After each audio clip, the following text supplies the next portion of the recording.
예, 요번 제가 말씀드릴 주제는 유적 유물로 본 고조선 문명입니다. 그중에 특히 하가점 하층 문화를 중심으로 이렇게 말씀을 드리려고 합니다. 사실 좀 하가점 하층 문화 이런 말들이 어렵죠. 어려운 말인데 차분히 한번 우리가 이해를 해보기로 하고요. 그 다음에 제가 전에 앞서서 홍산 문화에 대해서 설명한 적이 있어요. 그래서 홍산 문화를 강의를 들으신 분은 조금 이해가 빠르겠고, 오늘 처음 듣는 분은 저 문화, 우리가 많이 쓰는 문화인데 문화민족, 뭐 선진, 요즘 뭐 선진 문화, 우리도 선도 문화도 문화인데, 예, 문화는 많이 쓰지만 또 역사에서는 어떤 의미로 쓰는가, 이것이 이제 우리가 차이 나기 때문에 한번 같이 이해해 보기로 하고요. 결론까지는 뭐냐면 이제 이 고조선, 우리가 지켜야 할 고조선, 우리 여러분들이 하고 있는 선도 문화도 결국 고조선 문명하고 관계되는 거기 때문에 우리들이 먼저 이렇게 공부를 할 필요가 있겠습니다.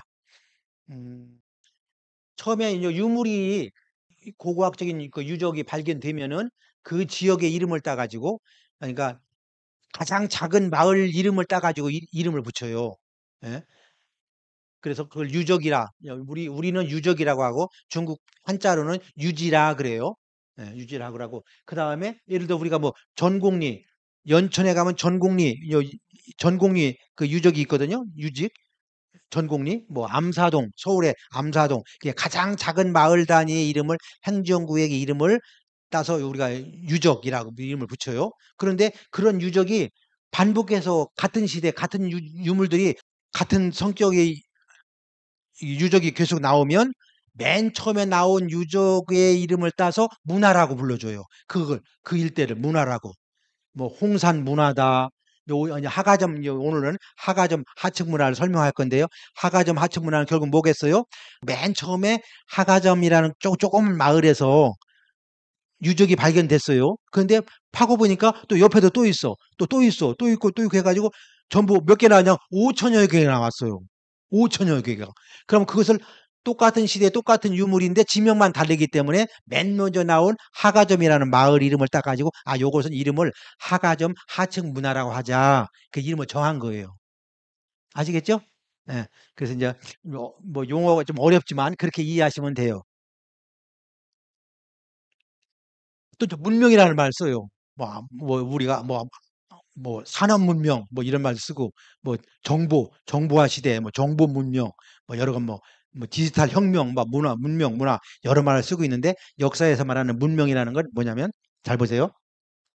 아까는 이제 문화라고 했어요. 문화는 그 같은 시대의 그 유적이 여러 군데 분포되어 있을 때 그것을 우리 요즘 말로 통으로 이렇게 묶어서 그걸 문화라고 하면은, 또 문화들을 또 묶어 가지고 칭하는 또 말이 있어요. 그게 문명이에요.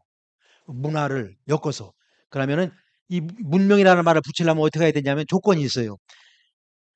신석기 문화, 청동기 문화까지 이어가지고 다 내려와야 돼. 그러니까 한 시대만 하는 게 아니라, 아까는 하가점 하층 문화 그러면은 같은 시대 그거만 얘기했잖아요. 예? 근데 이제는 문명이라 할 때는 그 위에부터 쭉 내려와 가지고 통으로 묶어 가지고 이제 그때 문명이라고 하는데, 뭐냐면 신석기 문화도 들어가야 되지, 청동기 문화도 들어가야지. 근데 마지막에 국가가 형성이 됐어야 돼. 국가. 예, 그래서 국가가 중요해요. 나라가 그래서 중요한 거예요. 아무리 문화 문명이 발달했어도 그 문화 문명이 나라로 귀속이 되지 않으면 문명이라고 안 해요. 오늘 말씀드리려고 하는 신석기 문화, 청동기 문화, 또 그다음에 국가라는 것은 뭐가 있어야면 법률이 있어야 돼. 그다음에 문자가 있어야 돼. 이런 것들이 기본적으로 갖춰져야 국가라는 것이 성립이 돼요.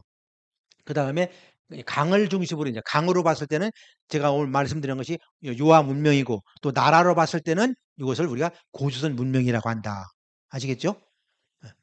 우리 이제 통상이 이제 또 뭐 서양에서도 이렇게 여러 가지 얘기를 하고 있죠. 여러 가지 문명이 나오는데 이제 차근차근히 한번 설명을 해보겠습니다. 우리가 이제 4대 문명, 뭐 교과서에서 배웠죠. 뭐 황하 문명, 뭐 이집트 무슨 뭐 메소포타미아 문명, 뭐 인더스, 뭐 이집트 쪽에서 이제 4대 문명이라 하는데, 토인비가 새로운 개념을 도입했어요. 문명을 그렇게 뭐 강으로 해도 뭐 틀리는 건 아니지만 나라를 중심으로 해가서 토인비가 7대 문명, 7대 문명을 했는데 메소포타미아는 뭐 수메르 아카드 포함을 한 거고 이집트 문명, 에게 문명, 인더스는 인도까지 포함하고 중국 문명, 중앙 아메리카 문명, 마야 문명 포함하고 안데스 문명, 페루 잉카 문명 포함해서 지금 이제 토인비가 7대 문명까지 얘기했어요. 이제 문명은 7대까지 나왔는데 그럼 토인비는 아시아를 어떻게 봤냐면은 아시아를 아시아를 한국 문명, 일본 문명, 베트남 문명이라고 해놓고 이 문명들은 중국 문명의 위성이다. 위성 딸려 있다는 얘기예요. 중국에. 그러니까 한국, 일본, 베트남은 중국에 딸려 있는 문명이다. 그렇게 해가지고 좀 한 단계 낮춰본 거예요. 어? 그러면 이 중국은 독립 문명이야. 이건 한 개 독립된 문명으로 인정을 받는데 토인비가 봤을 때 한국, 일본, 베트남은 요 중국에 딸려 있는 문명이다. 이렇게 본 거예요. 좀 작은 문명은 문명인데 좀 작은 단위예요. 그렇게 본 거예요. 그러니까 문제는 뭐냐? 오늘 제가 이제 왜 강의하냐면은 아니다. 예? 한국 문명을 우회로 올려야 된다 이 얘기예요. 예?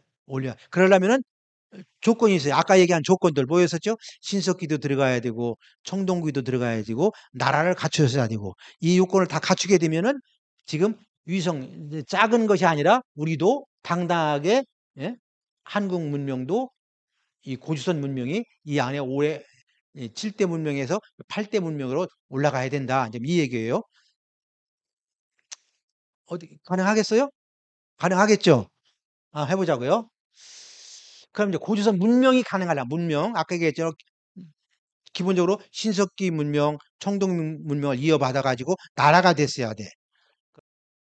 예를 들어 우리가 이 고주선 문명이라고 하는 큰 저 요동 요소 한반도 요동 요소 한반도 이 전체로 봤을 때 이것을 고주선 문명이라 한다면 그럼 이 고주선 문명에 자랑거리가 있어야 돼. 인류 어디에도 없는 자랑거리 맨 먼저 나온 것이 있어야 돼. 그러잖아요. 왜냐면 2등, 3등 나온 것은 소용없어. 1등 맨 먼저 나온 그 시온 우리가 말하면 시온 문화. 시온 맨 먼저 나온 문화가 있어야 문명으로 인정받는 거예요. 2등, 3등은 거기에 들어갈 수가 없어요. 그러니까 맨 먼저 나온 최초에 우리가 이룩한 게 뭐냐? 최초에. 그러니까 최초니까 어? 어버이 문명인데 그러니까 최초의 어버이가 되려면 그분은 아버지가 없어야 돼. 아시겠죠? 우리가 뭐 맨 먼저 가지고 있는 게 뭔가를 보자고요. 그다음에 이제 조건 두 번째 조건 신화가 있어야 돼. 신화. 저는 처음에는 우리는 삼국유사에 뭐 단군 신화 나온다고 했는데 단군 제가 지금 보니까 그 삼국유사에 있는 단군 신화는 신화가 아니에요. 그 역사지. 그러면 진짜 신화가 있어요. 신화.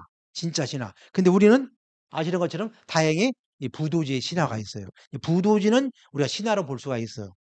삼국유사의 단군 뭐 곰과 호랑이 만났다더라. 그건 역사지 신화가 아니야.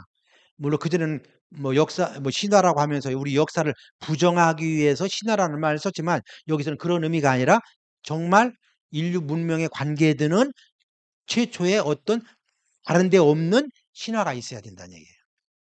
예? 우리 마고 역사를 한 그 부도지는 뭐 신화로서 아주 손색이 없는 아주 중요한 문헌이에요. 그런 저런 조건들이 갖춰져야 돼. 근데 우리 역사학계가 지금 부도지 마고 문명을 마고 얘기를 인정하나요? 안 하죠. 네. 안 하죠. 그런데 결국 우리가 할 수밖에 없어요. 신화라는 게 뭐냐? 신화는 재현되는 거예요. 재현. 재현. 우리 조상들이 5천 년 전에 했다. 그러면 후손들은 그 DNA를 받아가지고 똑같은 짓을 해. 예? 이제 자식들 키워보면 알잖아요. 너는 어떻게 너희 아비하고 똑같냐? 똑같은 짓을 해. 그것이 뭐냐면 신화야. 그러니까 우리는 신화는 반복이 되는 거예요. 우리가 이렇게 천재단을 모셔놓고 천재를 올려요. 그건 신화. 왜? 우리 먼 옛날 조상들이 했기 때문에 우리가 그걸 또 반복하는 거예요. 그것을 조상들이 하지 않았으면은 우리 머릿속에 기억이 없기 때문에 DNA로 전수가 되지 않았기 때문에 몰라요. 아니 그럼 아프리카 사람들이 그걸 할 줄 몰라서 못하나? 안 해본 기억이 없기 때문에 못하는 거예요. 그게 바로 신화야. 신화가 있어야 돼요. 그다음에 그 정의를 보면 강기철 선생은 뭐라고 했냐면 한국 문명은 예? 고조선 문명의 방사 이렇게 고조선 문명에서 다 쏴줘 가지고 나온 거란 얘기죠. 그래서 그런 문화적 혜택 속에 있다.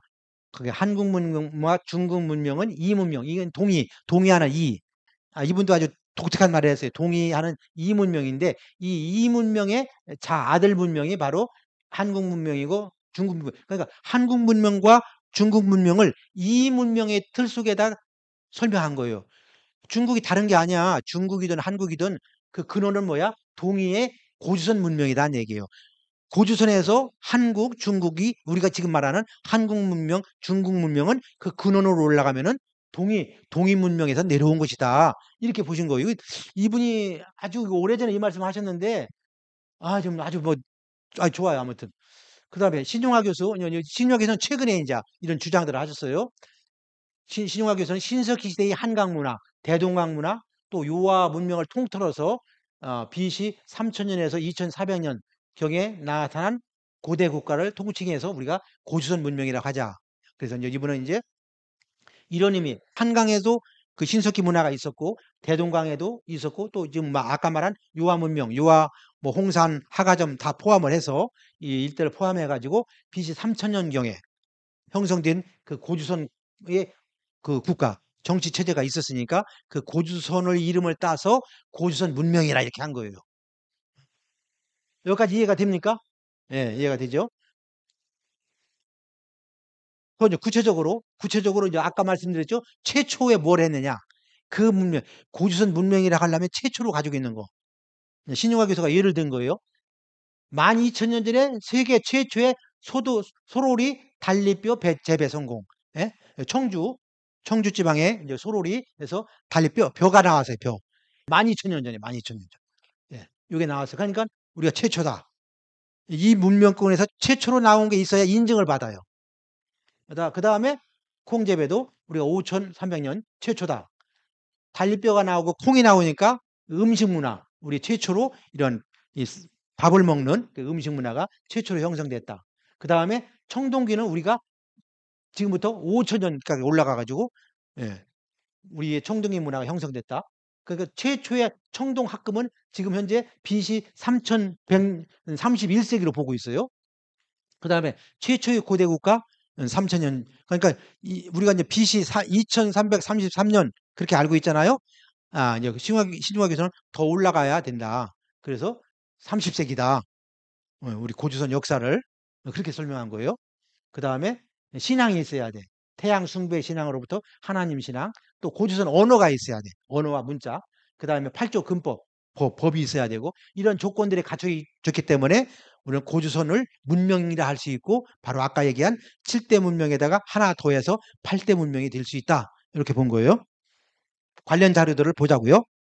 그 벼문화하고 관계되는 거, 농사를 짓고 했는데 요것이 이제 옥천에서 이게 역시 이 아마 그 당시는 충청북도 청주 뭐 옥천 이 지역이 예? 좀 발달을 한 것 같아요. 아까 벽시가 여기서 나왔다고 했잖아요. 근거가 뭐냐? 바로 요거예요.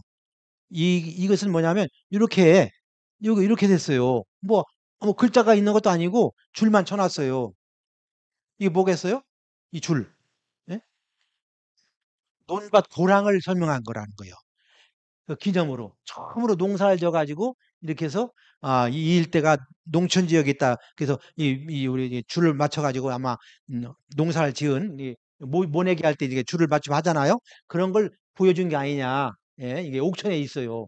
그다음에 이것은 여기서 중요한 선돌인데 여기는 뭐 이렇게 보면 여기 원이 있어요. 원 여기 원이 있는데 그 원이 뭐냐면 태양을 임신한 여인의 모습이다. 예. 예. 그래서 태양을 잉태한 여성, 천손이라는 걸 상징하는 거다. 여기 원 보이나요?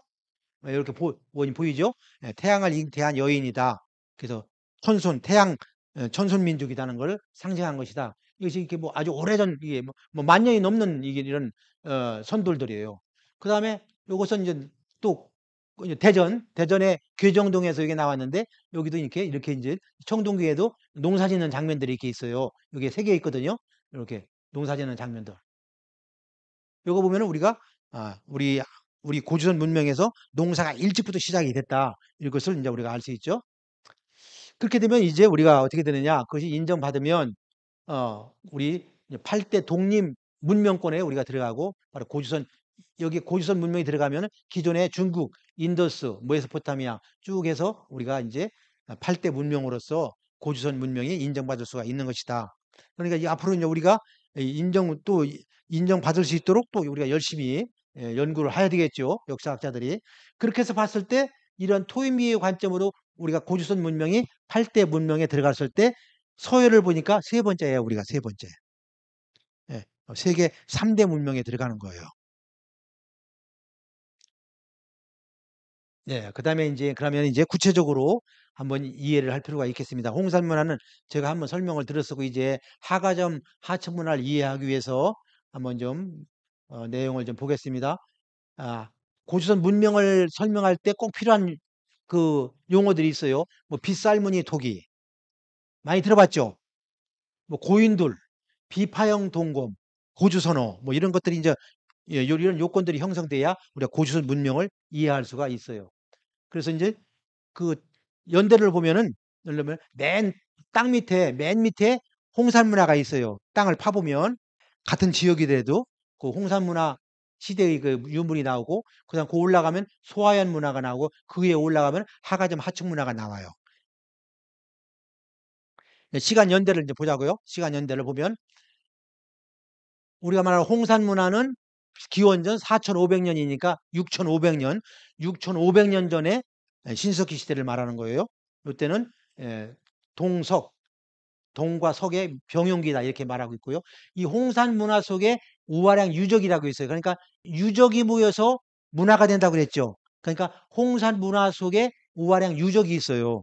그 요것은 우아랭 유적은 또 따로 내서 분석을 해보니까 기원전 3,500년에서 기원전 3,000년까지예요.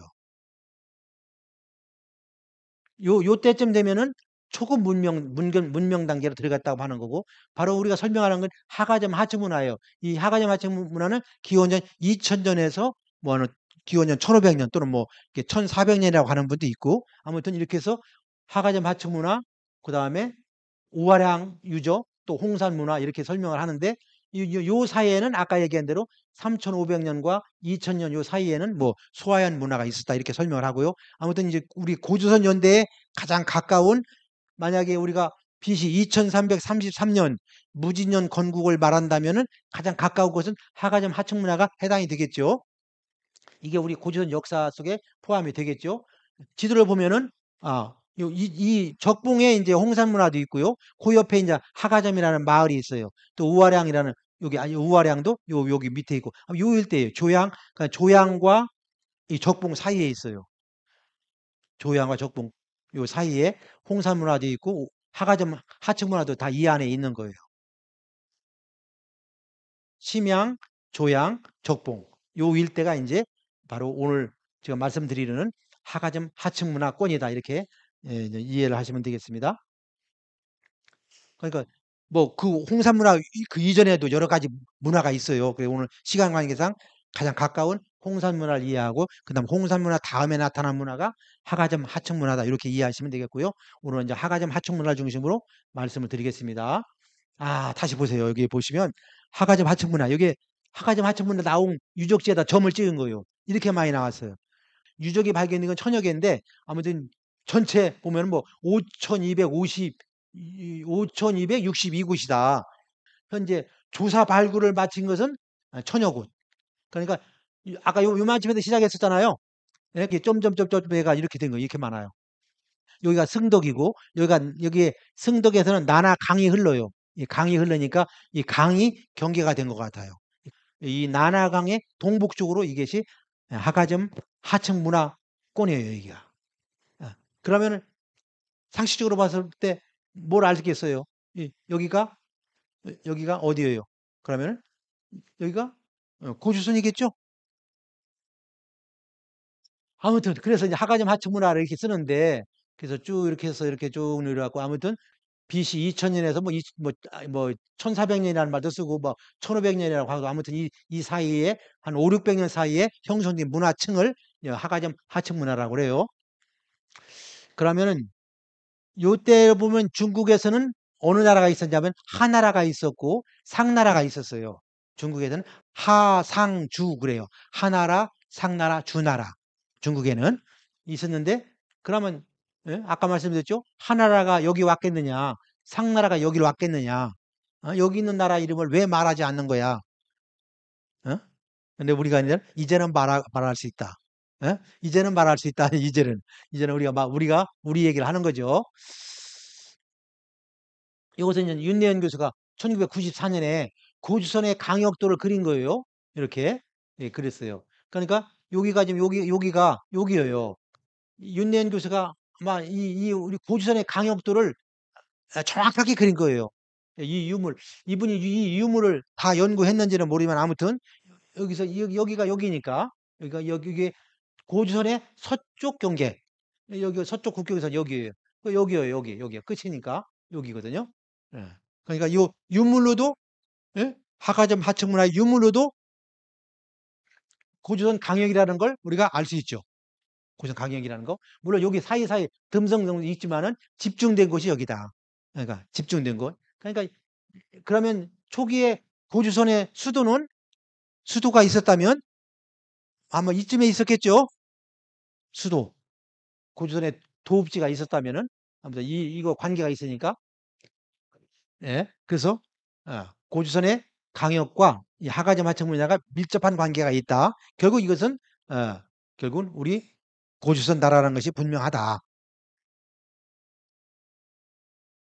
그래서 이제 고주선 유적지를 이제 유적별로 쭉 나눠보면 하가점 하청문화 쭉 나와가지고 쭉쭉쭉 여러 개, 뭐 아까 막 지금까지 유적이 발굴된 곳이 천여 곳이라고 했죠. 뭐 이름은 뭐 수없이 많은데 아무튼 그 중에 이제 한 가지 이제 아까 여기서 중요한 게 있어요. 잘 보세요. 중요한 건데 뭐냐면 홍산문화야.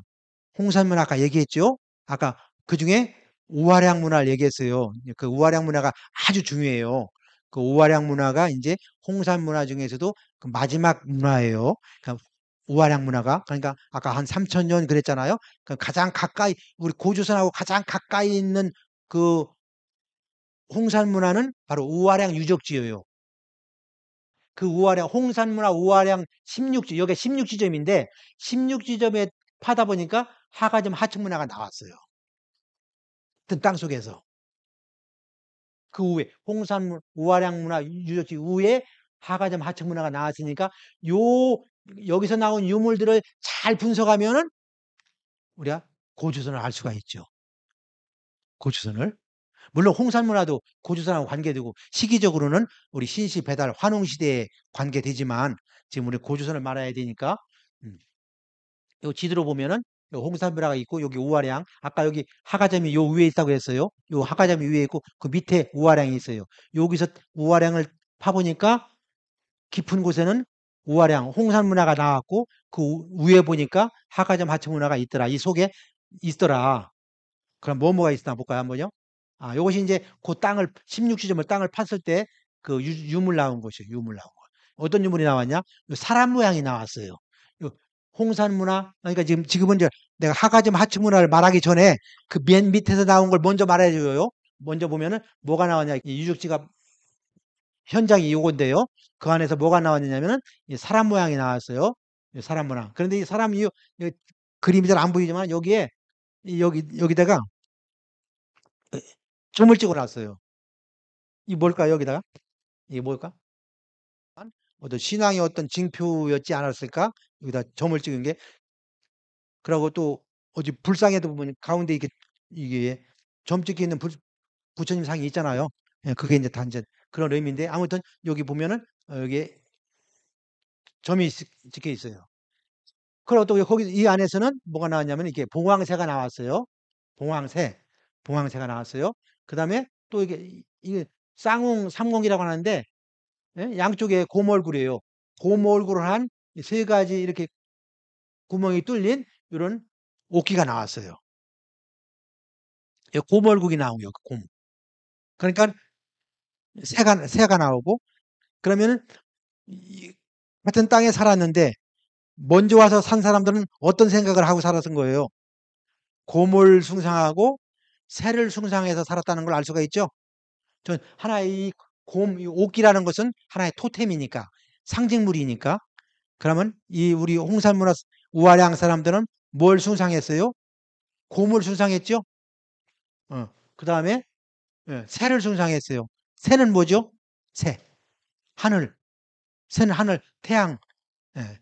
새는 새만이 하늘로 날아갈 수 있고 태양으로 갈 수 있기 때문에 새는 사람과 태양을 연결해주는 매개물이잖아요. 또 새가 또 해예요. 그래서 보면은 우리 홍산 문화는 그거 뭐야? 환웅의 신시 배달 문화하고 가장 가까운 문화임을 알 수가 있죠. 그러니까 여기서는 만약에 호랑이 저 옥기가 나왔으면 어떻게 되겠어요? 어? 호적인데 그럼 우리하고 관계 없죠. 우리는 웅족이니까 웅녀니까 당연하죠. 간단하게 이게 역사가 그냥 이렇게 증명이 되는 거예요. 여기서 호랑이가 안 나와요. 우화량에서는 호랑이 상징 옥기가 안 나와요. 다 뭐요? 곰, 새가 나오지. 그러니까 우리 조상들이 뭘 숭상했어요? 태양을 숭배한 천손족이라는 것이 그 나온 거예요. 그 다음에 또 땅에서는 뭐요? 곰을 숭상했고 곰과 새를 이중으로 토템을 할 거예요. 우리 조상들은 새와 곰을 이중의 토템을 모셨어요. 아시겠죠? 그러니까 우리도 그러잖아요. 지금도 그러잖아요. 절에 가서도 입교원서 써주고 저기 크리스마스 날 오면 불교 저기 뭐야 교회 가서도 입교원서 써주고 그게 우리는 흉이 아니잖아요. 예? 흉이 아니잖아. 그렇게 살았어요. 이중 그만큼 신앙의 그 어떤 영역이 넓었다고 할 수가 있어요. 그걸 뭐 좋은 뜻으로 보면 아무튼 그러니까 지금 뭐 하가즘 하층 문화를 설명하려고 하는데 하가즘 하층 문화에 먼저 살았던 사람들은 이런 생각을 가지고 있었다는 걸 우리가 알 수 있어요. 그러죠? 그런데 보면은 우아량의 이 하가점 하층 문화가 나온 것은 우아량은 1번, 2번, 3번, 4번, 5번, 6번, 7번 해서 16번까지가 있어요. 그래 16번째 마지막 우아량에서 바로 우아량 유저 16번째에서 하가점 하층 문화가 동시에 나온 거예요. 그래서 우아량이 중요할 뿐만 아니라 그중에 16번째 지점이 중요해. 왜? 하가점 하층 문화가 이 안에서 나왔기 때문에. 여기 뭐 자세한 설명들이 있는데 아무튼 뭐 설명으로만 할게요. 이 우아량 유적을 보면은 아마 참고로 여기가 16지점인데 여기 삼간전자 마을 이름이 삼간전자예요. 이 삼간전자 마을에서 1km 떨어진 곳에 있고 언덕에 있고 이 유적의 길이가 104m네. 그다음에 그 영역이 7,900평방미터니까 한 2천 한 500평 될까요? 이 유적지 나온 곳이 한 2,500평 되고 그다음에 길이가 100m의 그 유적지가 있는데 아무튼 그 안에서 이제 오묘한 것들 다 나온 거죠.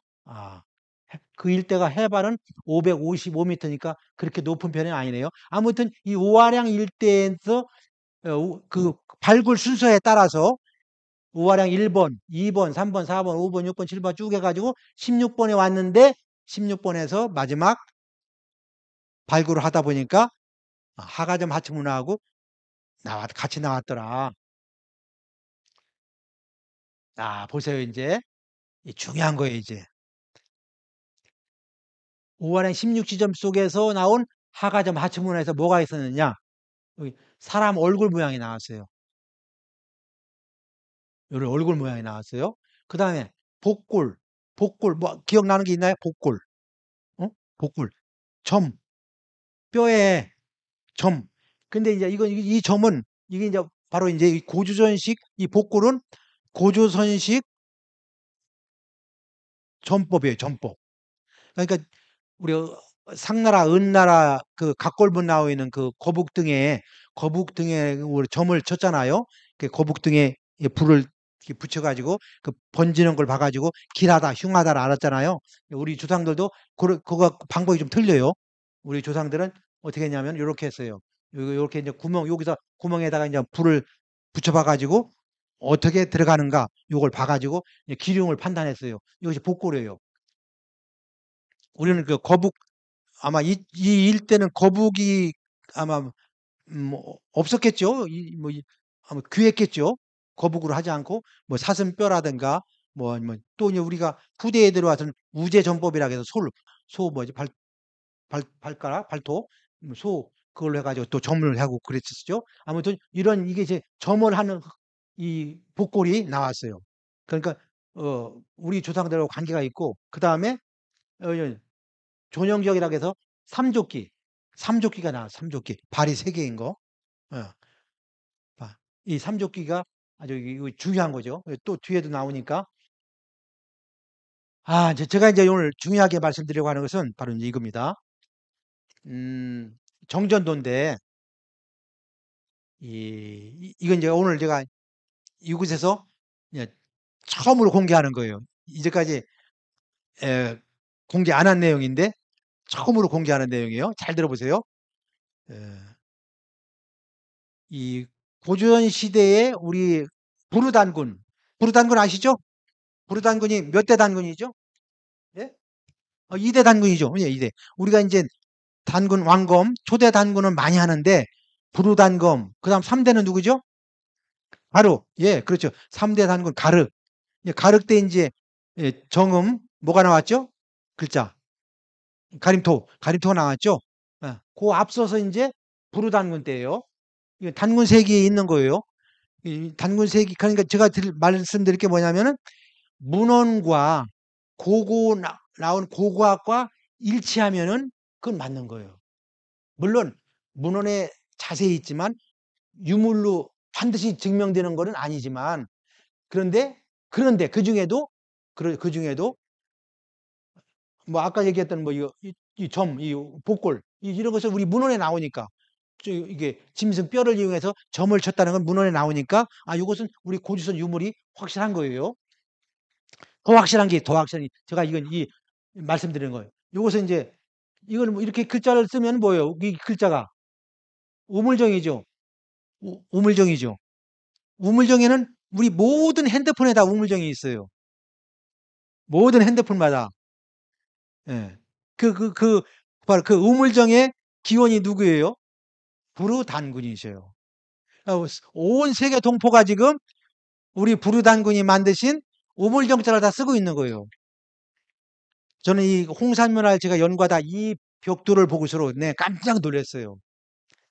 이거다. 근데 제가 지난번에 홍산문화 할 때는 공개를 안 했어요. 왜? 더 연구해가지고 어느 정도 이론이 무르익어야 내가 말할 수가 있잖아요. 이거 하나 봤다고 요거 얘기하면 안 되잖아요. 그래서 이제 내가 이론 정립을 그동안 해왔고 많은 자료를 많이 찾았어요. 그래가지고 이제는 말할 수 있다. 이제는 말할 수 있다. 그런데 잘 보세요. 부르단군 제10년 경술년에 언제냐면 2231년 4월에 토지 경계를 우물정자로 구분하여 전계를 정해주어 백성이 스스로 사리사욕을 채우지 못하게 하였다. 그 다음 또 두 번 이어서 나와. 또 12년에 신지 귀기가 칠의력과 구정도를 만들어 바쳤다. 우물정자를 그려가지고 그 그림으로 그려서 예? 바쳤다. 누가? 신지 귀기가 부르단군한테 바쳤다 나왔어요. 그러니까 이게 바쳤으니까 그림을 그렸으니까 4천년 전에 종이에 그렸으면 종이가 전해질 수가 없잖아요. 유물로 이렇게 만들어야 전해지지. 이렇게 유물이 이렇게 멋있게 나왔는데 저는 이것이 이제 틀림없다고 본 거예요. 바로 이것이 우물정자면서 정전제. 그러니까 우리 조상들은 이 우물정자를 그려가지고 농사를 졌는데 어떻게 농사를 졌냐면은 9개잖아요. 9등분을 해요. 그래서 한 사람, 두 사람, 세 사람, 넷, 다섯, 여섯, 일곱, 여덟. 그 다음에 8사람한테 이 땅을 똑같이 나눠주고 가운데 땅은 8사람이 같이 와서 줘요. 같이 와서 진 다음에 여기서 난 수확은 나라에 바쳐. 그러면 나머지 바깥에 8사람들은 어떻게 세금을 안 내. 참 지혜롭죠? 서로 협동하게 해서 농사를 지켜야 한 다음에 물론 사람이 팔은 안으로 굽으니까 내 땅에 지은 건 더 열심히 하겠죠. 뭐야, 눈에 이제 물 데려가더라도 뭐, 내 땅에는 세 번 가더라도 여기는 한 번밖에 안 가겠지. 그래도 아무튼 8사람이 공동 책임이에요. 여기서 나오는 수확은 온전하게 조정에 바쳐요. 이게 세금이야, 세금. 세금. 그래서 자유롭게 개인의 땅을 허락해서 농사를 짓게 하면서 국가에서 세금을 받는 이 제도가 정전제예요. 정전제도. 정전법, 정전제라고 그래요. 이 제도가. 예. 그런데 문제는 뭐냐? 이 벽돌 같은 이 모양이 중국 땅에서 나왔으면은 어떻게 해? 이거 중국에서 발견한 조상들이 했던 정전법이다. 그렇게 얘기를 하겠죠. 근데 유감스럽게도 하가점 하층문에서 나왔어요. 오로지 한 군데 나왔어요. 그래서 이 정전제가 어제 온 세상에 다 정전제를 사용했어요. 밑으로 내려서 상나라, 하나라, 주나라, 한나라, 오날. 우리는 말할 것도 없고 그 뒤에 단군 이후에 모든 이 아시아 이 동북아의 모든 나라들이 모든 토지대들을 뭐로 정전법으로 토지대를 분할해서 농사를 짓게 했어요. 이거 사실은 이것이 맹자책에 나와요. 맹자가 말하기를 하면서 이쪽에 정전제가 있었는데 우리 문왕이시여 또 우리 요순 위대한 뭐 하면서 이렇게 다 우리 조상들이 이렇게 해가지고 이 정전제가 널리 시행이 됐다 이렇게 나와요. 그러니까 맹자책이 나오기 때문에 그때까지만 하더라도 이 정전제가 당시에도 시행이 되고 있었던 거예요. 중국 대륙에. 그런데 근원이 누구야? 근원이 실제는 우리 고조선인데 부르단군인데 중국 문헌에는 다 뭐라고 그랬어요? 어, 뭐 요순 시대에 나왔다. 문왕 무왕 시대에 나왔다. 중국 시대에 나온 것으로 다 미화가 돼 있어요. 미화가. 그러면 이제 그러니까 우리도 뭐래? 뭐 그러니까 우리는 뭐 정전도가 저게 뭐야? 기자가 와가지고 우리한테 저런 농사법을 일러줬다. 뭐 또 뭐 있어요? 이제 누에 길쌈 해가지고 뭐 이렇게 뭐 옷을 만들었다. 뭐 이게 뭐 그건 막 기자가 와서 전해줬다. 막 이런 얘기들을 하고 있는데 그게 이제 아니라는 거죠. 예, 이제는 아무튼 이것은 이제 제가 논문을 써가지고 내년 봄에 논문을 써서 발표해가지고 이제 학설로 입증 받을 수 있도록 하겠지만은 아무튼 그런 걸 보면 이 단군생의 기록이 맞아요, 틀려요. 아까 말했죠. 하가점 하층문화는 BC 아까 2000년이라고 그랬죠. BC 2000년에 시작된 것을 하가점 하층문화라고 봐요. 이 문헌상으로 봤을 때는 2231년이에요. 200년 차이가 나요. 그러니까 200년 차이가 나는 게 이게 만약에 똑같아도 문제야. 이것이 기록으로 남고 문화로 이렇게 되고 이렇게 하려면 세월이 걸리죠. 그래서 이제 이것이 보존되는 것은 정전제가 시행된 것은 부르단군 때 2231년에 시작이 됐지만 이것이 문화로 이렇게 벽돌로 해가지고 하나의 이게 만들어지고 전해지고 하는 것은 그 후대에 일이겠죠. 그런데 또 너무 또 후대 뭐 1000년 뒤로 나오면 안 돼. 효과가 없어. 200년 뒤에 200년 뒤에 하가점 하층문화에서 저것이 나왔기 때문에 가장 근접하구나. 예? 가장 근접하게 있다는 걸 우리가 알 수 있고 이것이 바로 우리 고조선의 정전도고 그럼 만약에 이 고조선의 이 정전도 이것은 왜 중요하냐? 이건 사람이 실제 생활에서 농사를 짓는 법을 창안한 거니까 중국 문헌에 보면은 이 정전도가 어느 위대한 분이 만든 것 같다 이런 말이 나와요. 어느 위대한 분이 만든 것 같다. 이 정전대도가 엄청 중요하기 때문에 그래서 뭐 산업화되기 이전까지만 하더라도 이 정전도에 그런 어떤 흔적이 남아 있었기 때문에 아무튼 중국 대륙이 다 이 정전도로 시행을 해서 땅을 나눠주고 농사를 짓게 하고 세금을 받고 근데 세금 받는 것만 차이가 나. 그래서 아까처럼 이제 이렇게 뭐 10분의 1 받는 데 있고 9분의 1 받는 데 있고 뭐 이렇게 그때 시대별로 세금 걷는 것만 차이가 나는데 이 격식은 예, 이 우물정자 이것은 변하지가 않는 거예요. 그러면 이제 뭐냐? 아까 제가 말씀드렸잖아요. 아까 이제 소놀이 벽시가 나와가지고 또 콩도 우리가 최초로 재배해가지고 콩 쌀밥과 콩을 해서 먹는 음식 문화가 우리가 최초로 했어요. 예, 문명이 설립하려면은 최초여야 되죠. 누가 최초로 했느냐? 누가? 그러면 이제 정전법, 농사법은 누가 최초예요? 고추선. 예. 이건 이제 신영하 교수님도 발견하지 못한 걸 제가 발견한 거예요. 기본적으로 신영하 교수님이 다 밝혀놨는데 이 정전농사법이 이제 하나 추가가 돼야 돼. 고추선 문명에. 이것은 왜냐? 너무나 영향력이 큰 거기 때문에 실제 백성들이 생활 속에서 그렇게 살았기 때문에 뭐 물론 쌀밥, 밥도 뭐 우리가 그건 뭐 빼놓을 수 없는 거지만 그와 함께 이 정전법, 농사법도 상당히 중요하다.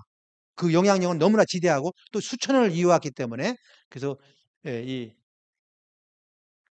정전법, 이 정전제도에 의한 농사법은 그 시조 최초는 누구다? 부르단군이라는 걸 우리가 문헌으로 찾았어. 이 벽돌이 나와서도 문헌에 없으면 또 안 돼. 문헌하고 일치해야 돼. 문헌이 나와야 이게 성립이 되는 거예요. 그러면 문헌이 나오면은 이 근거를 대면은 맞는 것이고 이거 보면은 단군세기는 확실한 책이에요. 단군세기는 거짓말 안 했어. 확실한 책이라는 거고 그다음에 요 묘하죠. 이 단군세기 보면 백성이 스스로 사리 사욕을 채우지 못하게 했다. 되게 중요한 거예요. 그럼 이게 뭐예요? 그럼 부르단군 때 왔을 때 이미 사람들이 사유재산, 사리 사욕이 점점 막 늘어나고 그러면 사리 사욕을 채우게 되고 사유재산이 커지면 어떻게 돼요? 싸움이 생기고 막 이러잖아요. 그 사이의 한 단면을 정확히 지적해 준 거예요. 그래서 그렇게 하면 안 되겠다. 그래서 이 정전법을 만들어서 똑같이 나눠줘 가지고 해주겠다. 그럼 이러한 생각이 이런 아이디어가 어디서 나왔을까요?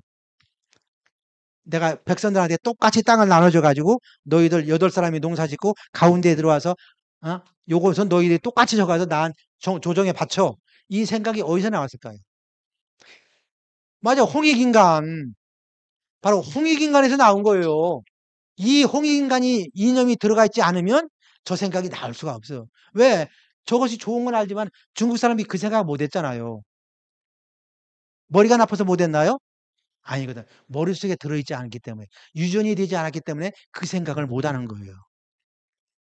늘 그래서 홍익인간의 이념 속에서 살아왔기 때문에 예? 요 제도가 시행이 될 수 있었던 것이고 또 거꾸로 얘기하면은 단군의 홍익 이념을 부르단군 아들 부르단군이 저 정전 제도를 만들어서 온 백성을 예? 이롭되게 하는 이 제도를 만들었다라고 우리가 말할 수 있는 거예요.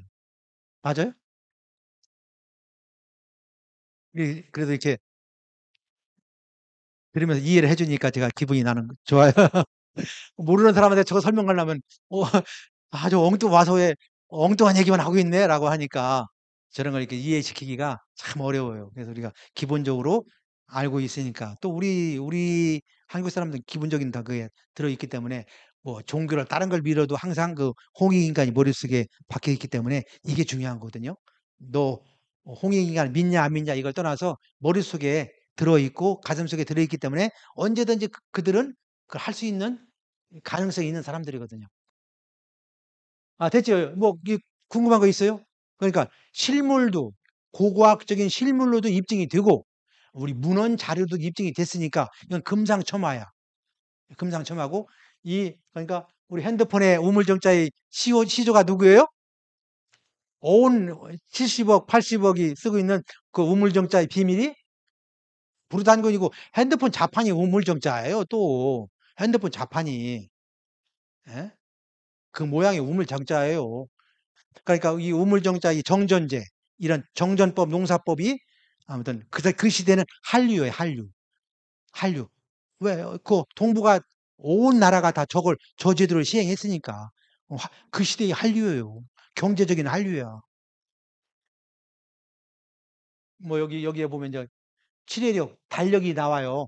이 달력만 얘기해도 한참 얘기해야 되는데 아무튼 그 시대 달력도 있었다는 거. 예. 하가점 하청 문화. 그러면 이제 중국에서는 뭐라고 하느냐? 하가점 하청 문화가 그다음 도대체 어디서 온 거냐?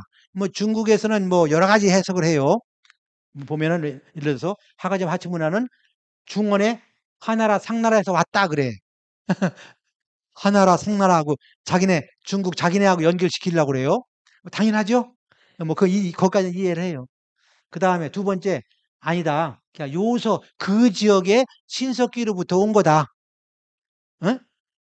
그 홍산 문화에서 하가점 하청 문화가 온 거다. 이렇게 설명하는 사람이 있고, 세 번째는 저 내몽고 지방과 이렇게 설명하는 사람이 있고, 뭐 어찌됐든 간에, 음. 그런데 이 사람들이 뭐 고수는 중국 사람들이 자기들 말로 고수손이라는 말은 안 할 것 같으니까 우리가 기대는 할 수 없어요. 우리가 연구해서 밝혀야 되는 거니까. 아무튼 현재 하가점 하청문화의 기원에 대해서는 이렇게 세 가지 학설이 있다. 참고적으로 아실 필요가 있겠습니다. 특징, 뭐 이거 한참 설명해야 되는데, 아무튼 하가점 하청문화가 어떤 성격을 가지고 있냐, 이제 뒤에서 설명하지만 석성이 있어. 성이 있어. 이 놀라운 거예요. 그러니까, 음, 그러니까 농사는 정전으로, 나라를 지키는 것은 성으로, 산성으로. 이게 특징이에요. 뭐 어마어마해. 그래서 이 석성이 왜 중요하냐면은 강한 그러니까 강한 군사력을 유지했을 것이다. 군사력이 있었다는 얘기는 강한 나라가 있었을 것이다. 음? 성을 많이 쌓았다는 얘기는 그 군사력을 상징하고, 그러면 그 성이 많았다는 얘기는 그 나라는 무척 강대한 나라였을 것이다. 이걸 추측할 수가 있죠. 유물로 이미 그대로 남아 있으니까. 그래서 중국식 말로 이 일대 하가점 하청문화의 나라를 방국이라 그랬어요. 방국이라는 것은 좀 뭐 고국, 방국, 뭐 제국 여러 가지 중국 사람들이 뭐 표현한 말인데, 뭐 그게 중요한 말은 아니고, 아무튼 우리가 봤을 때는 예, 고조선과 같은 거대한 나라가 있었다는 것이 이제 성을 통해서 우리가 알 수가 있어요. 그러면 하가점 하청문화는 농축산업이 발달해서 청동기를 열었고, 그러한 가운데 하가점 하청문화에 수공업이 발전했어요. 수공업. 그래서 이제 그 토기 같은 것이 나오는데, 토기가 아주 아름다워요. 그래서 이 수공업이 발달했다.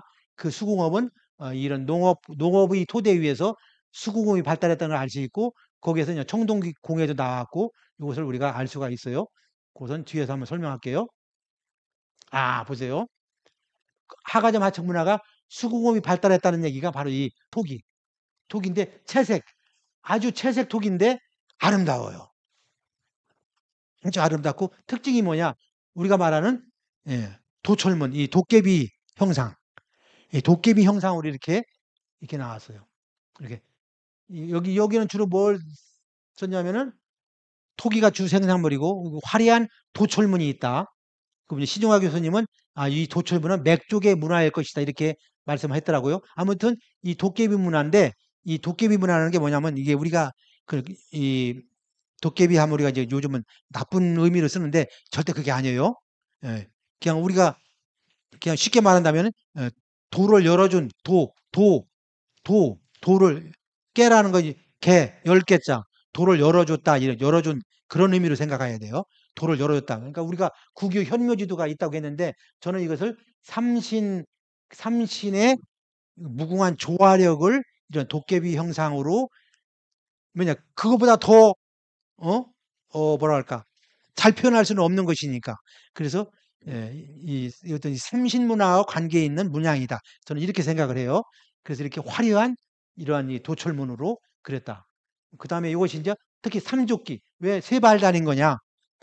두 발도 되고 하지만, 그것은 이미 그 시대에, 고조선 초기 시대에 사만 관경제, 예? 사만으로 나누어 다스렸잖아요. 사만으로, 진한 변한 사만으로 나누어 다스린 것을 이렇게 이 삼조끼로 표현한 게 아니냐. 하나의 고조선이, 하나의 그 사만이 같은 통일 국가라는 것을 설명해 주는 그런 어떤 의미도 들어 있을 것이다, 이렇게 이해가 되고요. 이 삼조끼는 홍산문화에도 이렇게 좀 세련되어 있지는 않지만, 이런 복기대 교수에 의하면은 이렇게 홍산문화에도 이런 삼조끼가 있었다. 근데 이 하가점 하청 문화는 아주 세련된 고급 문화로 등장했다. 뭐 지금 봐도 우리가 만들 수 없는 정도의 아주 고급 이 문화고, 여기에는 그런 아주 그 색채의 조화가 잘 이렇게 조화롭게 반영되어 있죠. 그래서 여기 보면은 빨간, 흰색, 노란 이렇게 세 가지 색깔로 저 그래서 빨간색, 흰색, 노란색으로 이 도철문을 요즘 말로 해서 아주 칼라로 멋있게 잘 그렸고 아마 이런 것들은 제사 지낼 때 그렇게 아마 사용됐을 것이에요. 그러니까 이런 것이 그릇이 발달했다는 얘기는 뭐예요? 예? 제사 문화가 발달했다는 얘기죠. 예, 고급화됐다는 얘기죠. 예, 왜냐면 천재 문화가 발달했다는 걸 우리가 간접적으로 알 수가 있죠. 그래서 이제 하가점 하층 문화는 요 삼조기에 의해서 수공업이 특히 발달했다 이런 것을 알 수가 있죠. 우리가 이제 역사 이 용어로는 체해 도격이다. 이 격이라고 그래요. 격. 이 그릇을 격이라 그래요. 체해 도격이다. 이렇게 설명하고 있어요. 참고로 알아주시고요. 그다음에 이제 성을 쌓는데 이건 잘 알려져 고구려 성. 이 옆에 나와 있는 걸 뭐라고 그래요? 성의 옆에 나와 있는 걸 치라고 하죠. 치. 이게 옆에 이렇게 나와 있는 걸 치라고 그래요. 그런데 하가점 하천문화도 이렇게 보면 그냥 둥그렇게 성을 쌓은 게 아니라 이게 볼록 나오게 해요. 그게 이제 고구려 산성의 특징이에요. 왜 중국에는 없어요. 그럼 중국이 머리가 나빠서 없을까요? 그게 아니야. 그 문화 전통이 아니기 때문에 안 하는 거예요. 우리는 고구려 시대에는 옆에 이렇게 나오게 해요. 옆에 이게 이렇게 둥그렇게 쌓은 게 아니라 옆에 이렇게 나게 이 치. 그 뭐 저 치를 쌓음으로써 공격과 수비를 아주 능수능란하게 할 수가 있어요. 성만 둥그렇게 성을 쌓으면 공격과 수비가 힘들어요. 오히려 내가 당할 수가 있어요. 성 속에 갇힐 수가 있어요. 그래서 공격과 수비를 효과적이게 하기 위해서 바깥쪽으로 이렇게 저걸 덧붙여 혹부리 영감처럼 혹을 붙여서 싼 것처럼 됐는데 저걸 치라고 그래. 치. 이 석성만 보더라도 7,500제곱미터니까 엄청 크죠. 그다음에 이게 이 석성도 4,000년에서 3,400년 됐다. 그래서 산성이 1,000개예요. 1,000개. 예? 1,000개가 넘어요. 아까는 하가점 하층문화는 그 유적지가 5,000개라고 했는데 성이 1,000개가 넘어요. 이건 서길수 교수가 밝힌 건데 큰 산성은 4만 평이야. 그냥 막 거대한 제국이 형성되는 거예요. 그러니까 고주선은 작은 나라예요? 큰 나라예요? 큰 나라예요. 큰 나라예요. 우리 상상할 수 없는. 아까 그 윤내현 교수가 그린 그 강역이 거짓말이 아니에요. 예? 성 하나가 4만 평이면 작은데 나라 하나인데 성이 4만 평이면 어떻게 되는 거예요? 어마어마한 나라라는 얘기잖아요. 그냥 고주선을 뭐 띄우려고 하는 게 아니라 유물에 의해서 우리가 차근차근히 한번 생각을 해보자고요. 유물을 보면서. 어? 아, 이게 있어, 이게. 이걸 아셔야 돼. 이건 제가 최초로 공개하는 거예요. 이건 최초야, 이건. 최초로 공개야. 왜냐면은 사람들이 사실 모르거든. 우리는 항상 이렇게 이 철학적인 생각도 같이 하니까 이 바라보는 이 생각이 틀리죠. 보세요. 그럼 왜 치를 만들었냐? 이걸 몰라, 사람들이요. 왜 시온 문명에 들어가야 알 수가 있어요. 뭐냐? 우리 아까 제가 새라고 했죠. 새, 봉황새 나왔죠. 이게 이제 환웅을 상징하는 새가 부엉이에요. 내가 지난번 강의할 때 예, 환웅의 새는 부엉이라고 했잖아요. 부엉이 날개를 피면 이래요. 그럼 이게 뭐예요? 치가? 이게 치예요. 이것도 치라고 그래요. 치. 이 치는 뭐냐면은 용마루 왕골 궁궐에 가면은 끝에 그 맨 위에 용마루 끝에 좌우에 이 치를 세워요. 이것도 치라고 그래요. 이 치가 뭐예요? 좌우 부엉이 새인 이 날개를 다른 거예요. 이 부엉이 새의 날개를. 왜? 우리 조상들이 새를 숭배해왔기 때문에 그 전통이 그대로 계승되고 있는 거예요. 근데 지금 사람들 모르지. 예, 환웅을 상징하는 새가 부엉이라는 것도 모르고 우리가 곰, 호랑이는 얘기는 들어요. 근데 삼국유사에 한 가지 빠진 게 있어요. 바로 뭐냐면 새 얘기가 빠진 거예요. 삼국유사에 곰과 호랑이는 있는데 새가 빠졌어요. 예. 아무튼 그럼 그렇다 하더라도 이제 그 시대에는 아무튼 이것이 바로 이 새 날개를 폈을 때 그것을 상징해서 치를 달고 아까 얘기한 여기 이 치도 뭐다? 예? 저 부엉이 새의 날개를 상징해서 저렇게 왜냐하면 부엉이가 이제 이렇게 함으로써 저 치를 쌓음으로써 그러니까 뭐이 치가 이제 곳곳에 있었겠죠. 이렇게 그래서 뭐예요? 저 집을 지켜주는 부엉이 새라는 의미하고 똑같은 거예요. 치가 바로 부엉이 새의 그 날개에서 왔다. 예, 그렇게 이해하면 돼요. 이건 이제 내가 제가 최초로 한번 더 말씀드리는 거예요. 새 토템과 영향이 있다. 이래서 문화 속에 그런 것이 들어가 있는 거죠. 예. 그래서 성을 쌓을 때마다 치를 쌓았다. 이 용마루에 있는 것은 침이라 그래. 침이. 예, 용마루 끝에 건축물 맨 끝에 침이라는데 그 여기는 부엉이 새의 그 꼬리라는 얘기예요. 그래서 이제 그 왕궁도 바로 저걸로 치미를 세워서 이제 왕궁터라는 걸 궁전을 저렇게 이제 상징하는 거죠. 예, 그것이 성에서도 그대로 구현이 됐다. 예, 그러니까 그걸 우리가 이해할 수가 있겠습니다. 그다음에 이제 지금까지는 하가점 하층문화를 중심으로 말씀드렸어요. 하가점 하층문화와 속에서 이제 하가점 하층문화를 통해서 그것은 바로 우리 고조선의 문화 유적 유물이라는 것을 어느 정도 이제 여러분들이 이제 느낌으로 왔을 거고요. 뭐 잘 아는 거죠. 뭐 빗살무늬 토기. 근데 이제 빗살무늬 토기는 예? 이제 제가 이제 이름을 바꾸면 다른 분들도 이 얘기는 해요. 저만 하는 게 아니라 이것은 사실은 햇살무늬 토기라고 이름이 바뀌어야 된다. 이건 햇살 그것을 여기서 빗금을 그거지 그냥 빗금이 아니다. 태양 광선 그 빛의 광선을 상징화해 가지고 이 빗금을 그은 거다. 그래서 이제 우리가 요즘은 이건 햇살무늬 토기라고 하자. 일본 애들이 빗살이라 하니까 지금 뭐 질문토기 한자로 질문토기 뭐 빗살무늬 토기 그 정말 국적도 없는 말을 갖다가 일본 애들이 이름을 붙여가지고 지금도 교과서에 쓰고 있어요. 정확히 말하면 뭐요? 햇살무늬 토기 흑룡화 문화 햇살무늬 토기 뭐 암사동 햇살무늬 토기 이거 암사동 이 토기는 아주 유명하죠. 암사동 서울 한성 백제박물관 암사동 유명하죠. 아무튼 빗살무늬 토기 최초에 우리 이 토기가 이제 세계로 많이 뻗어나갔지만 주로 만주, 한반도, 일본에만 걸쳐서 분포되어 있어요. 이 토기가 흔할 것 같아도 토기가 그렇게 많은 게 아니에요. 결국 우리 토기가 나간 거죠. 다른 지역에서 발견된 것은 우리 토기가 가가지고 나온 거죠. 이 토기가 그렇게 흔한 게 아니에요. 빗살무늬 토기, 뭐 예를 들면 가장 처음은 지금부터 한 8,000년 전 또는 또는 6,500년 전 이렇게 쭉 우리가 설명을 하고 있죠. 뭐 이것은 여러분들이 뭐 잘 아니까 제주에서 10,000년 전 토기 고산이 덧무늬 토기가 나왔죠. 제주도에서 10,000년 전. 그러니까 이것도 이제 우리가 이런 토기는 아주 고조선 문명의 특징되는 아주 중요한 거죠. 다른 지역에는 없으니까. 그다음 또 배가 나와서 타는 배. 이 창녕에서 8,000여 년 소나무 쪽배가 나왔어요. 배도 최초야. 세계 최초야. 8,000여 년 전. 예?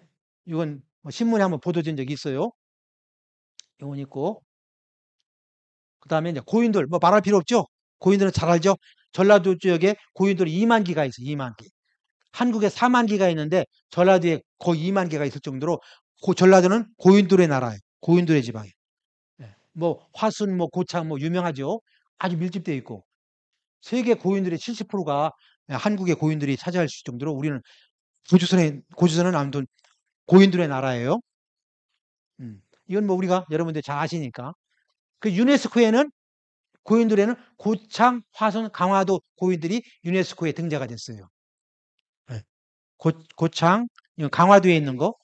또 이건 춘천에도 이런 독특한 환상열석 고인돌이 나왔어요. 춘천에도. 춘천 중도 유적지 지금 지키자고 막 운동하라고 있잖아요. 다 이런 것들 파괴됐어요. 예, 춘천에. 아무튼 고인들은 우리 고조선 문명의 상징이다. 이것은 지금 평남 저기 북한에 있는 건데요. 이 고인돌에 별자리가 있어요. 그런데 별자리를 잘 보면은 그거 큰 구멍, 작은 구멍이 있어요. 왜 그랬을까요? 큰 거 작은 거 무슨 차이일까요? 예? 빛의 밝음을 아는 거예요. 그 밝은 별 자리는 크게, 희미한 건 작게. 이게 그래서 비원전 2,900년이니까 5,000년 전의 별자리예요. 고인들의 세계에 있는 별자리예요. 위에 얹힌 돌에, 여기 위에 얹힌 돌에 이 별자리가 세 개 있어요. 측정해 보니까 BC 2,900년이니까 5,000년 전 우리 조상들이 별자리를 그렸는데, 그냥 뭐 이렇게 동그라미가 진 게 아니라 밝은 것, 흐린 것을 구별해서 이렇게 하는 별은 밝다. 그래서 더 홈을 크게. 지금 현대 과학도 그렇게 그리고 있어요. 우리 조상들이 별자리를, 별의 밝기를 보고 크기를 부여했다는 거, 놀라운 거예요. 이 현대 과학도 이걸 따라하고 있는데, 아무튼 그런 면에서 우리가 원조야, 원조요. 이건 뭐 그대로 있으니까 평남 증산군 용동리에 있어요. 그 용동리 고인돌이라고 해서 유명한 고인돌이에요. 비파형 동검 다 아시죠? 비파형 동검. 비파형 동검과 이 고인돌이 이렇게 이제 있는 것인데, 이 교과서에 이렇게 나와 있어요. 그래서 교과서에 나와 있는데, 이 교과서가 이제 문제가 있어요. 이 고인돌하고 비파형 동검에 나온 곳을 다 그림으로 표시했는데, 한강 이북만 진하게 그렸어요. 이 얘기는 뭐냐면은 문화가 이 중심으로 발전했다. 요 남쪽 지방은 별로다, 이 얘기예요. 그럼 문제가 뭐냐면은, 그러면 이 한강 이남은 고주선이 아닌가요? 이 질문이 나오겠죠. 예. 근데 이건 식민사학자들이 노리는 게 있어요. 뭘 노릴까요? 맞아요. 여기는 앞으로 임나일부부가 들었으니까 고주선이 아니야라고 하려고 이렇게 그림을 구별해서 그런 거예요. 아니, 제 생각이 그래요. 뭐 그렇게 그분들이 그렇게 했다고 뭐 단정 지을 수는 없지만, 이것은 아무튼 잘못된 거예요. 예. 물론 이제 뭐 설명을 해주기 위해서 이렇게 했는지 모르지만, 자연히 그러면 호남 사람, 경상도 사람들은 고주원 사람이 아니냐, 예? 그런 이의를 제기하면 할 말이 없어요. 근데 예, 경상도, 전라도 역사학자가 많을 텐데 이 그림을 바꾸지 못하고 있어요, 이제까지. 왜 못 바꿀까요? 자기들 생각이 똑같으니까 이거 못 고치는 거예요. 아무튼 이건 아무튼 아무리 좋은 뜻으로 이렇게 표시를 했다 하더라도 전체 영역을 경상도, 전라도, 한강 이남도 들어가서 빨간색으로 그려서 이 고조선 문명권이라는 걸 증명을 해줘야 되는데, 지금 아무튼 문제가 있어요. 비파현 농업에서 특징으로 하나 알아야 될 것은 여기에 여기 등대가 있는 거. 이것이 이제 다른 나라 칼하고 틀린 것이 바로 이 비파현 농업의 특징이죠. 요 등대가 있는 거, 이것이 특징입니다. 그다음에 언어, 이제 마지막인데, 언어가 중요하거든요. 아무리 위대한 고주선 문명 아무리 얘기해봐야 언어로 설명이 가능해야 돼요. 그러니까 요것은 이제 우리 학자가 한 게 아니라 세계적인 석학들이 모여가지고 한 거거든요. 요 그림을 보면은 언어가 처음 시작된 것을, 서유화, 이 홍산 문화가 나온 이 일대가 우리말이 홍산 문화가 있는 그 유화강, 그 일대에서 서유화, 정확히 말하면 서유화에서 우리 언어가 나왔다, 지금 설명하고 있어요. 그럼 홍산 문화가 거의 일치해요. 그래가지고 다시 한번 한반도로 들어와서 그 다음에 일본으로 건너갔다, 이렇게 설명하고 있어요. 그래서 한 5천 년 전에 언어가 분화가 됐다. 그러니까 우리가 쓰고 있는 언어 한국어는 원래는 서유화, 이 홍산문화 이쪽에서 건너와 가지고 한 번 건너와서 5천 년 전에 현대 우리말이 됐고, 그 다음에 이것이 또 한 번 건너가서 일본어가 됐다, 이렇게 설명하고 있어요. 그래서 지리적으로 보더라도 이 아까 얘기한 화가점 하층문화, 홍산문화가 우리 언어의 생성 발전 과정으로도 일치해요. 예. 이건 우리 학자가 한 게 아니라 세계적인 석학들이 모여서 30명의 세계 석학들이 모여서 발표한 거예요.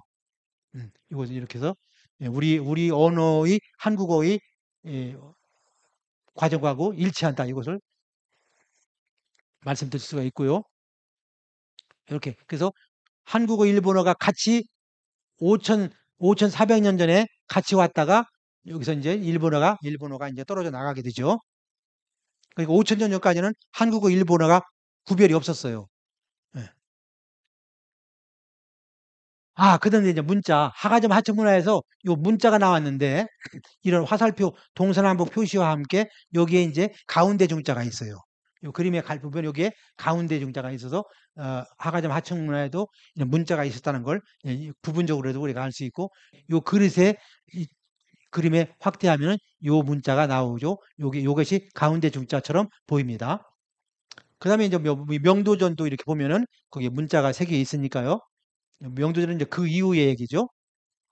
결론 이제 음, 지금까지 고조선 문명이라고 말한 것은 그것이 이제 현재 도인비가 얘기하는 현재까지 7대 독립 문명, 독립된 문명이 위성 문명, 따라가는 문명이 아니라 독립된 문명이 되려면 우리가 세계 최초가 있어야 돼.